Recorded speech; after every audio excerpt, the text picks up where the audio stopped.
مبتسم، طبعا مبتسم لانه احنا امام كوميديا اسرائيليه. هلكونا. يطلع نتنياهو يحكي انه انا بدي ادمر المنشآت النوويه الايرانيه، انا بدي ادمر الابار النفطيه الايرانيه وصناعه النفط، انا بدي ارجع ايران للعصر الحجري، وبعدين يعني تمخض الجبل فولد فأرا، وفأر صغير. شو يقول لك؟ والله احنا اليوم انه هجمنا على ايران ودمرنا العديد من مصانع الصواريخ والمسيرات واستخدمنا 100 طائره شبح. طب يا اخي انه كيف عرفتها كذبه؟ من كبرها كبرتها يا نتنياهو. انا نفسي اشوف وجهه لنتنياهو الان، هذا اللي كان بيهدد ويطلع الامم المتحده والجمعيه العموميه ومع صور ومع مش عارف ايش قنبله وعنق القنبله ومش عارف. بدي اشوف وجهه هذا الكذاب. هو بفكر الايرانيين زي باقي العرب المطبعين؟ لا. هو بفكر الغزاويين زي باقي العرب المطبعين؟ لا. هو بفكر اليمنيين واللبنانيين زي العرب؟ لا. في رجال، هذول رجال هم بيعرفوا كيف يتعاطوا مع نتنياهو. طيب انت بعت 100 طائره وطائره شبح. طيب هاي الطائرات معقوله 100 طائره ما بيموت الا اثنين، ما بيستشهد الا اثنين فقط؟ وقالوا بعدين والله في اثنين لحقوهم 4. معقوله 100 طياره شبح بتهجم على ايران وعلى اهداف ايرانيه ومزوده بالصواريخ ومش عارف ايش، وبس كل اللي بيموتوا او بيستشهدوا اثنين بس؟ معقوله هذا الكلام؟ طيب وبعدين يعني اذا كان والله هجوم ب 100 طياره زي ما بيحكوا، طب المطارات ماشيه زي ما هي، المدن زي ما هي، الحياه في ايران عاديه جدا. لا، والايرانيون يعني طلعوا على رؤوس او على اسطح المنازل، بدهم يتفرجوا، بدهم يشوفوا هالمعركه هاي وهالطيارات وهي ولا شيء، ولا شافوا شيء، يعني كله كلام فارغ. هذه كوميديا إسرائيلية. هذا يعني بيأكد قديش انخفض الردع الإسرائيلي إلى أدنى المستويات. كيف إنه إحنا كنا بنعيش أكذوبة اسمها إسرائيل وقوة إسرائيل. إحنا بنعيش أكذوبة، واللي خلونا نعيش هاي الأكذوبة هم العرب المطبعين.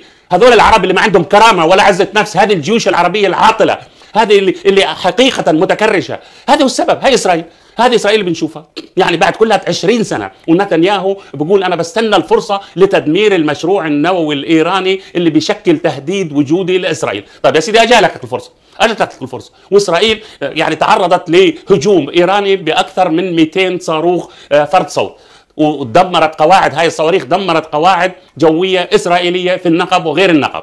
وكمان صواريخ حزب الله، صواريخ حزب الله وصلت ل اللي هو يعني حيفا ونهاريا وتل أبيب وصفد وطبرية. طيب كمان ما بدناش ننسى اليمن، صواريخ الفرد الصوتية اليمن وصلت لقلب تل أبيب، وكذلك مسيراته، وكمان إيلات أصبحت عاطلة عن العمل كليا. هاي حقيقة إسرائيل. الآن المعارضة الإسرائيلية وحتى الولاء الإسرائيلي قاعدين بيسخروا من نتنياهو، بيقولوا إيش هالعمل اللي عملتها أنت؟ إيش هالأكذوب اللي عملتها؟ إيش هالمسحة هاي؟ هذا هجوم؟ هذا هجوم انتقامي من إيران؟ طب إيران طبعا والله إذا بلغوها إنه في هاي ضربة حتكون سطحية وشكلية من خلال وسطاء العرب أو من خلال الأمريكان، بدها تقول لهم لا، أهلا وسهلا، تدخل اللعبة، لأنه عارفة إنه هي مش حتخسر، اللي حتخسر إسرائيل.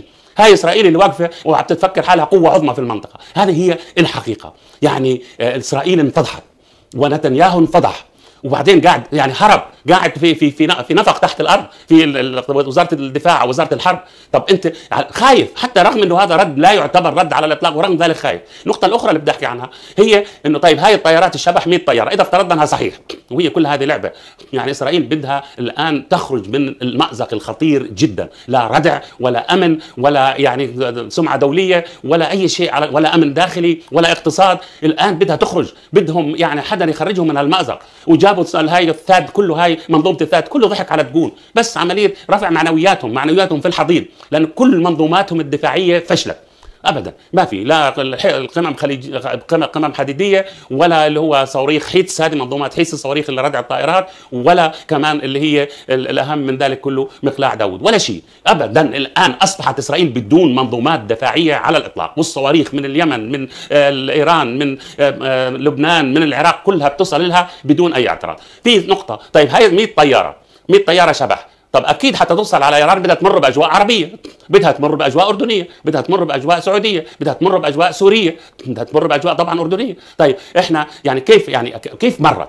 هذا السؤال هو. طبعا الكل بيقول ما بينفي، لا والله ما دخلت من اجواءنا على الاطلاق، اي انتوا لكم انه اجواء، كيف انتوا بتشوفوها اصلا طائره الشبح؟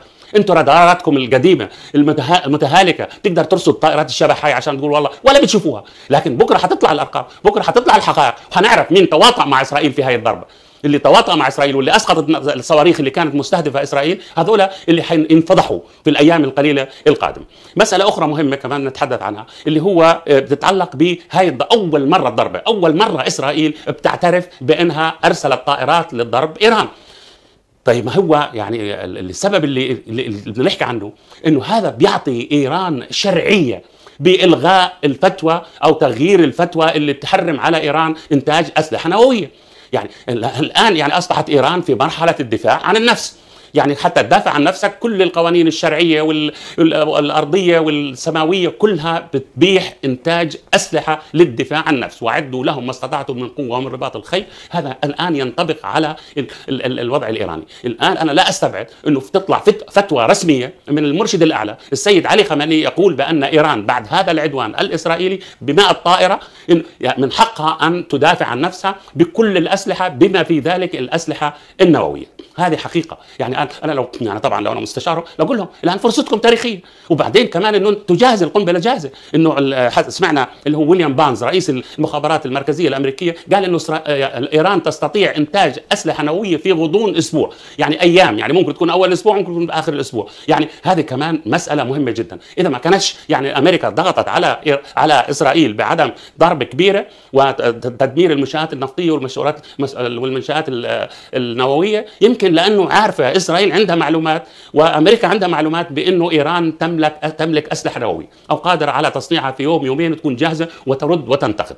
النقطه الاخرى كمان انه ايران يعني حددت انه سنرد على اي عدوان اسرائيلي واسع وشامل ب1000 صاروخ فرط صوت. تتحمل اسرائيل 1000 صاروخ وتصل ب 14 دقيقه من الاراضي الايرانيه لقلب العمق الفلسطيني المحتل، تقدر تتحمل 1000 صاروخ، والله ما بتتحمل 100 صاروخ فرط صوت تضرب يافا وتضرب حيفا وتضرب تل ابيب وتضرب كل المدن السبع.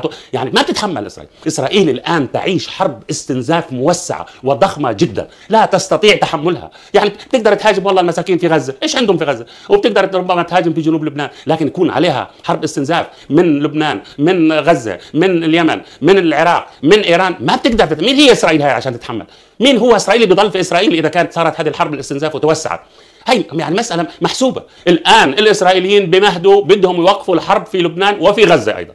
بقول لك إنه إحنا بيطلع مثلا اللي هو هاليفي رئيس الجيش الإسرائيلي بيقول والله إحنا حربنا في لبنان يعني بس أسبوع إلى أسبوعين. طب ليش يا سيد؟ بقول لك والله احنا حققنا اهدافنا، قضينا على قياده حركه حماس العسكريه والسنوار، وقضينا على اللي هو القياده العسكريه والسياسيه لحزب الله. طب انتم مش هاي اهدافكم. الآن أصبحت قيادة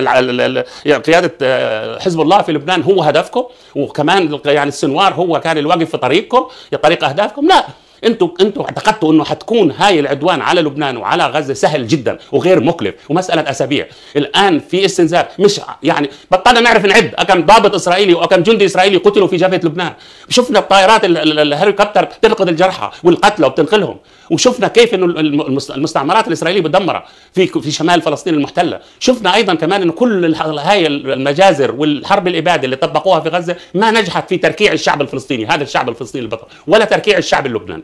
هذه طب امتى؟ لامتى بده يستمر؟ الان تغيرت الصوره، الان اصبح في رد واصبح في يعني ضحايا في الجانب الاسرائيلي. زمان كان بيعتبر تكون نزهه، غزه نزهه، وكمان نفس الشيء انه جنوب لبنان نزهه. لم يتقدموا 10 أمتار في جنوب لبنان على الاطلاق، وكل يوم عندهم ضحايا، كل يوم عندهم قتلى، وكل يوم. فالان بدهم يهربوا من جنوب لبنان، واجالهم اللي هو المبعوث الامريكي هوكشتاين وعلى اساس يخلصهم. وكمان اللي الان في بلينكن راح لمصر وراح للدوحه على امل انهم يخرجوهم من الازمه ويلاقوا حل، لكن مش حيلاقوا حل وحتستمر، واسرائيل في طريق النهايه والنصر الان للعرب والمسلمين باذن الله.